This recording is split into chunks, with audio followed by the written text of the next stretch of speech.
Hi, I'm Christine Ailiff at Charles Cameron Associates, and I'm joined today by one of our advisors, Tom Cleary. Welcome to video 5 of our first time buyer FAQs. Today we're going to be examining what's happening in the current mortgage market.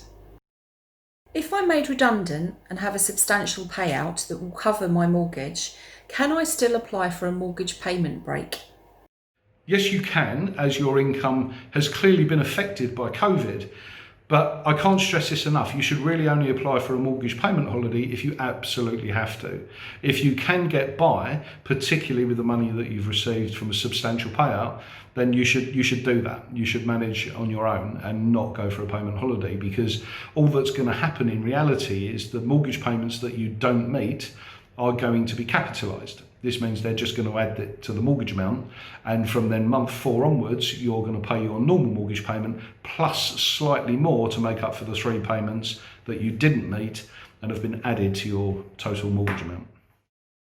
Has furlough since COVID-19 affected lenders' propensity to lend? Yes, it has somewhat, particularly during the furlough period. I think moving forwards, once hopefully most of us have returned to work, it won't be an issue at all. But as the furlough scheme is winding down, naturally lenders are reluctant to include furloughed income, because we still really don't know what's ahead of us quite yet in terms of the wider economy. How could negative base rates impact the mortgage market? It's yet to be seen, but mortgage pricing has very little to do with the Bank of England base rate. In reality, it's got nothing to do with it. It's not a perfect science, but fixed rate mortgages are priced according to swap rates, and trackers are priced according to LIBOR, the London Interbank Offered Rate. So if the Bank of England base rate were to be cut to 0 or even go negative, it would probably have very little impact, if any at all, in terms of mortgage pricing. Since the stamp duty cut, there's been reports of increased activity within the property market, and that this demand could be pushing up house prices. Do you think the house price increase could have actually outstripped the saving that the stamp duty cut has introduced? It's a very good question. Have some properties increased more in value than the maximum saving under the stamp duty holiday, 15,000? Yes, I think they probably have.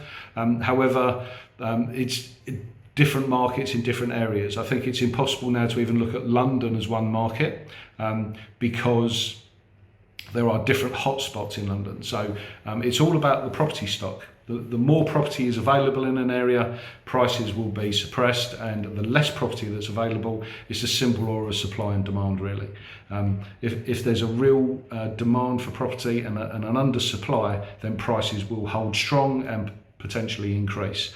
At the moment, there's been a lot more demand, as you can imagine, because of stamp duty holiday, and not necessarily any more property coming onto the market. So I think prices have risen, and it depends on the property value and the area as to whether that's exceeded the saving you could make on the stamp duty holiday. Following on from that question, do you think for first-time buyers in particular, it's worth waiting until the end of the stamp duty cut period, because first-time buyers will still be benefiting when no one else will? It remains to be seen as to what will replace the current stamp duty holiday. But Help to Buy is changing next year, and Help to Buy is going to be only for first-time buyers. So I wouldn't be surprised to see the stamp duty holiday extended, but only for first-time buyers. So I think first-time buyers could still have a saving to be made next year on stamp duty. Will that give them an advantage over other buyers? Not in itself, but the fact they're first-time buyers is an advantage, because they have no chain, they have no dependent sale. So they will continue to be held in high esteem by the property market, as they always have been, I'm sure.